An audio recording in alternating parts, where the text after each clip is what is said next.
Hi guys, welcome back to my channel. I'm officially done with Wicked, and I will say I really did enjoy the book, so I will be getting the rest of the other book series. But before I do, let's go ahead and jump right into Wicked. Now, I will say this. If you are thinking about letting your child read Wicked, please do not let your child read Wicked. It is not for kids. This is a very, very adult theme. It's not even young adults. It's very, very adult. Um, there's a lot of things in here that are questionable. Um, and not a lot of kids will understand what is happening. So I will say this: do not let your child read Wicked. Do not let your child read Wicked. This is very, very adult theme.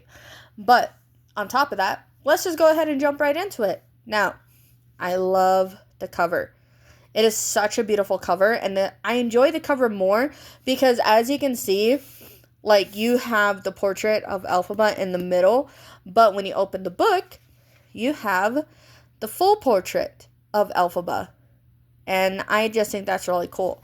Another cool thing, I should say, that I like about this book is the map.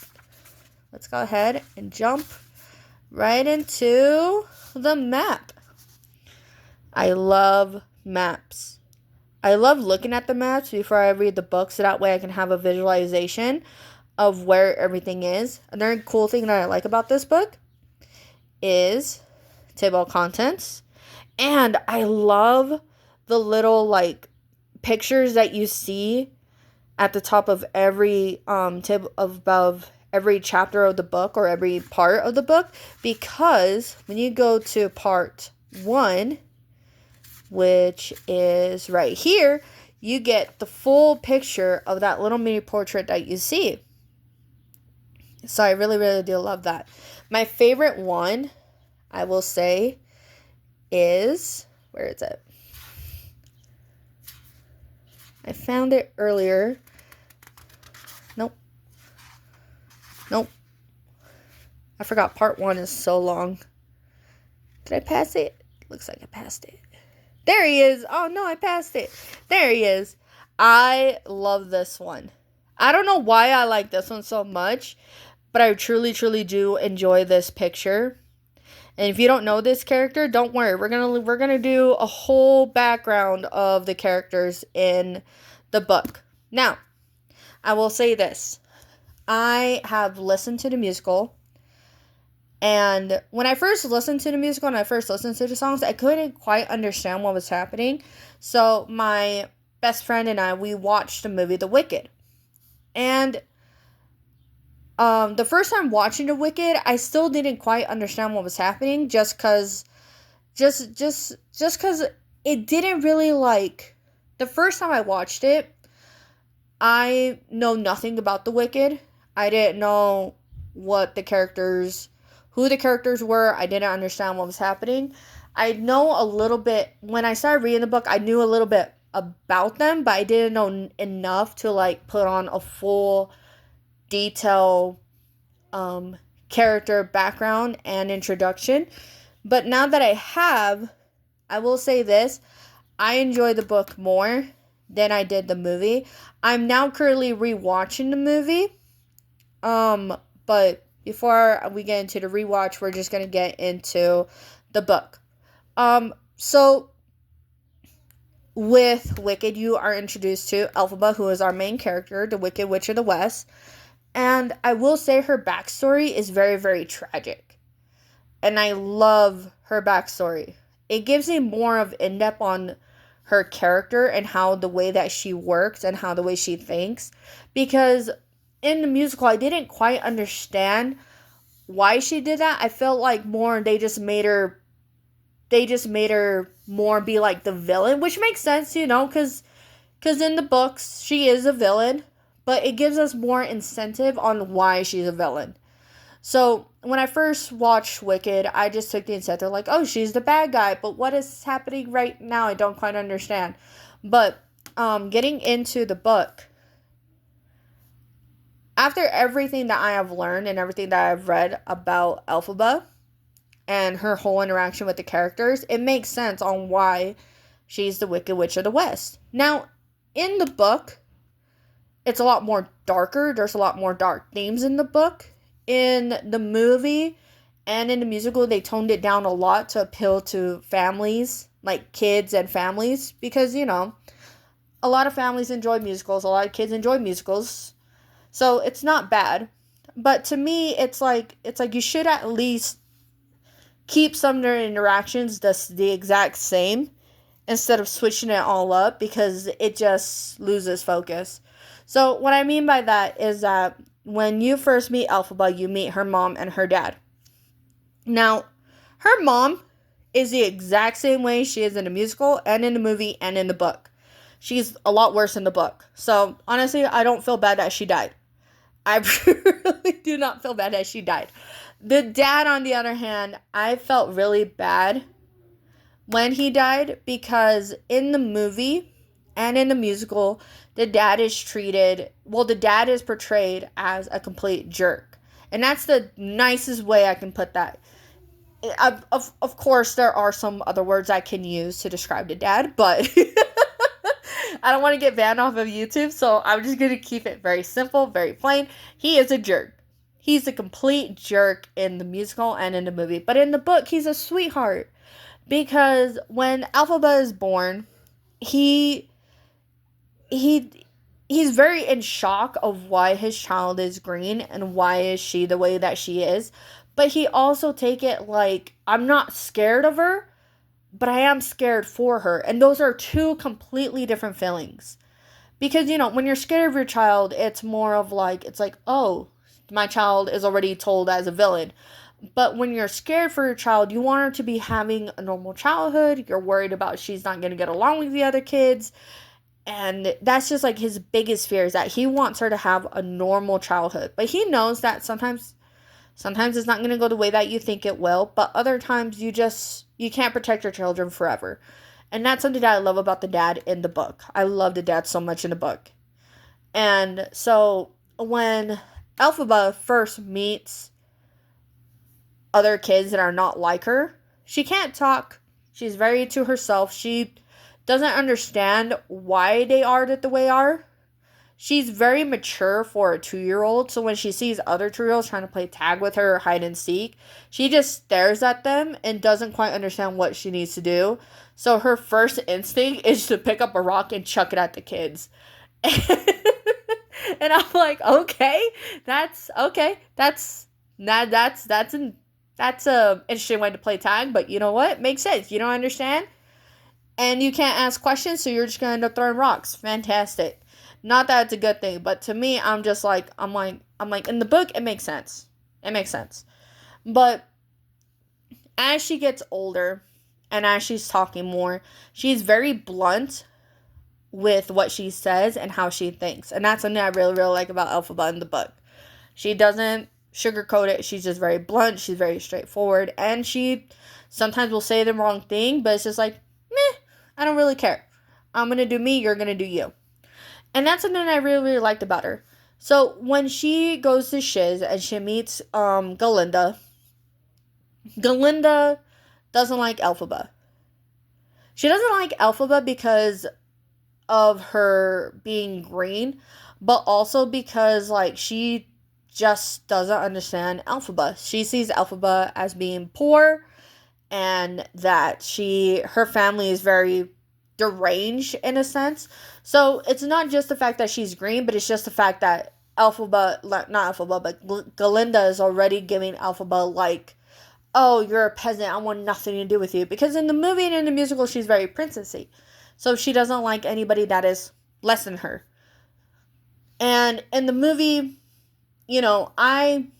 watching the movie, I'm like, okay, I can see why they changed it up a little bit. But at the same time, you could just make it a little bit more towards the book. But it's okay. You're forgiven for that. Totally fine. Now, let's get into the other characters. You meet Bach, Fiyero, and other minority characters that we don't really know about. But let's just stick to Bach and Fiyero. So Bach knows Elphaba when they were kids, because they grew up in not in the same neighborhood, but they grew up in the same area. So So Elphaba and Bach, they spent a lot of time together as kids. And it's funny because when they meet up with each other at Shiz again, Bach recognizes Elphaba and he goes, "Hey, I know you." Elphaba, "No, you don't. You don't know me." People say that, but they don't really don't. And he's like, "No, no, no, I know you because you threw a rock at my eye and I have a scar to prove it." And it's funny, she looks at him, she's like, "Oh yeah, I do remember I threw that rock at your face. How are you, by the way?" It's like, okay. And I just love the interaction because with Bach and Elphaba, they just have that already friendship. And I'm like, okay, cool. Why did they change it in the movie? Why did they change it in the musical? That doesn't make any sense to me. It truly does not make sense to me. Like I said, it's my opinion. If you don't agree with it, that's fine. If you do, that's fine too. I don't want you to agree with me. If you do disagree with me, please be nice. That's all I'm asking. Just be nice. But yeah. And I'm like, okay, but why did they change it? I don't understand that. So anyways, Bach and Elphaba, they're working together on a project, and this is where I actually got more into the story, because just like in the musical and in the movie, you meet a character named Professor Dillamon. And Professor Dillamon is the goat. I lost him again.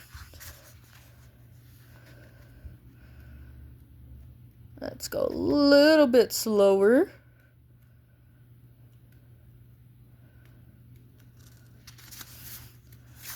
Okay, and then you meet Professor Dillamon.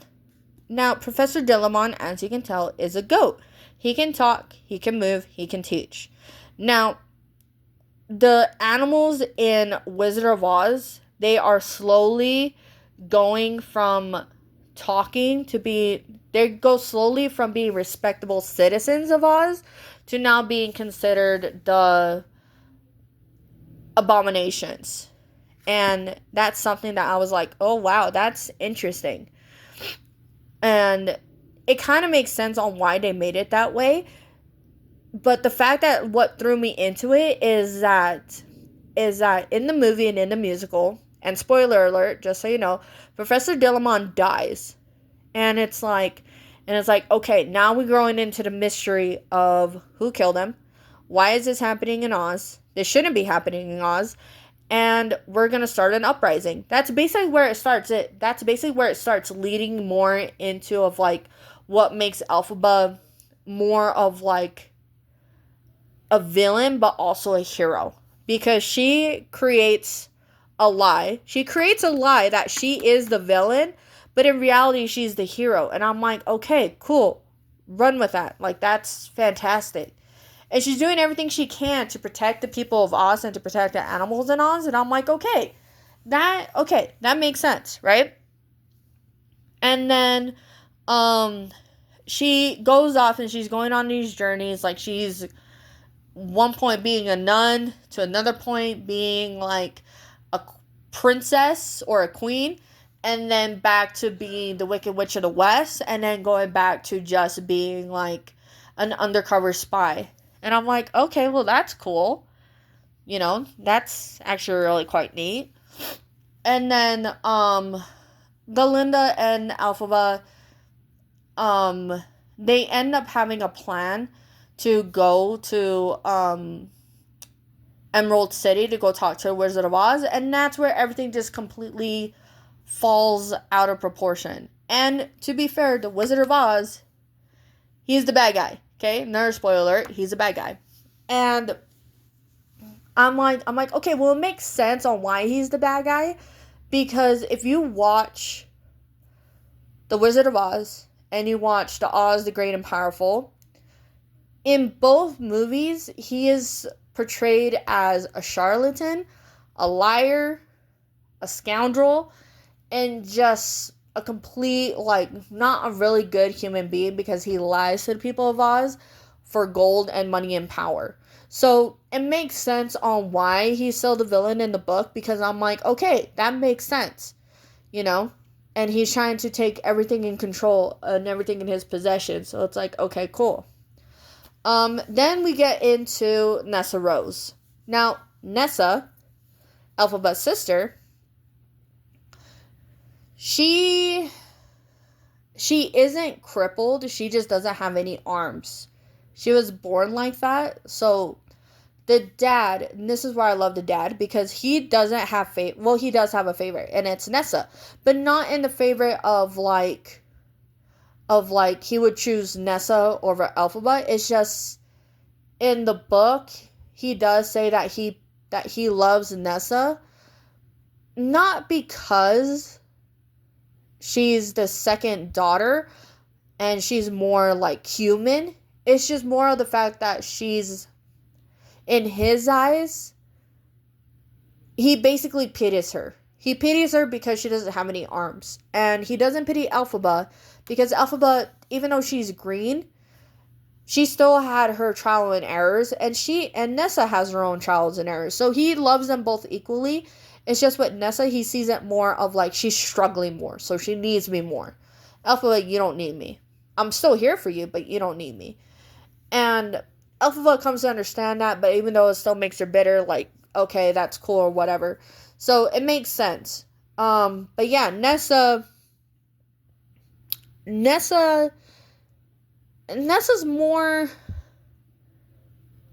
of a preacher who preaches a lot about God. And it's a lot. Like, it's a lot. And I'm like, okay, that's cool. Why? But at the same time, it makes sense on what ends up happening later.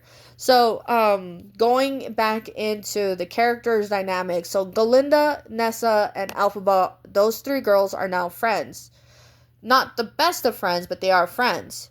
Fiyero and Boq are also friends, where Boq likes Elphaba. He doesn't like Nessa, and he doesn't like Galinda. Not in the sense of, like, he doesn't like them and doesn't want to hang out with them. It's just more in the sense, like, he doesn't fall in love with them. And Fiyero, on the other hand, he's just very, like, yeah, you know, Galinda's cute, Nessa's cute, Elphaba is cute, so, yeah. But it's funny because in the movie and in the musical, they don't have that. They are completely wiped into disliking each other, not enjoying anybody's company. And I'm like, okay, why? I don't understand. Why? Why are we changing it so much? And that's just the one thing that I don't like from the movie to the book, is that it changed a lot of the characters' dynamics where I'm like, okay, that wasn't necessary. Why? Why are we changing that? The one thing I do like that was actually true to the book and to the movie is that Fiyero and Elphaba do end up falling in love, and they do end up, again, spoiler, having a child. And it's just like, okay, well, that's cool, that's dandy. And it's just, to me, understanding the character and understanding how she goes from being the wicked witch that she is to knowing more of what had brought her to that point, but also knowing that she just wasn't the Wicked Witch of the West. She was actually a really good person. Like, yeah, she probably didn't do it in the right way, but she was doing her best to protect the people of Oz. And so I'm like, okay, that's cool. I enjoyed it. So, with that being said, I'm going to rate this book a 7 out of 10. The only reason why it's a 7 out of 10 is because, like I said, I really, really did enjoy the book. But it's only a 7 because it didn't really pull on my heartstrings. It just made me be like, oh, okay, well, that makes sense. I understand that now. That's just where I was. So I'm like, you know what? I'm going to read the second book. And then I'm going to read the third book. And then I'm going to read, I think there's 4 books. Let's go ahead and look towards the back. And I think there is, I have 3 more books to read. That's how many books I need to read. It's just 3. Oh, another cool thing that I like about this book is that you actually have a reader's group guide. So if you're reading in a book club, you can ask these questions and come up with your own answers. And I'm like, okay, well, that's cool because not a lot of books have that now. So I'm like, cool. That's really cool. But yeah, I'm going to rate this book a 7 out of 10. If you really want to read Wicked, I would recommend reading this. Just please don't let your child read it. It is not kid friendly. They can watch the musical, they can watch the movie, but the book itself, you're going to want to keep it to yourself for right now until the child is older and you're just like, here, go ahead and read this. But yeah, the book is very, very dark. Spice-wise, it's very mild. There's not really much spice in there. I'm going to rate it maybe a 2 out of 10. So, yeah, there wasn't really much spice. That's another thing too. A lot of people were telling me that the book is very dark. But as I was reading it, there were only some parts that were truly dark to me, but other parts it was like very mild. And I'm like, okay. So we may just have a different taste of like what is spice and what is not, but at the same time it's totally fine. That's the whole point of me reading and doing a review on it, is that, not everybody knows about these kind of books. So I'm like, yeah, might as well just get into it. So, yeah. I'm not sure what I'm going to read next, but I'll let you guys know on the next one. Have a good night. See you guys later.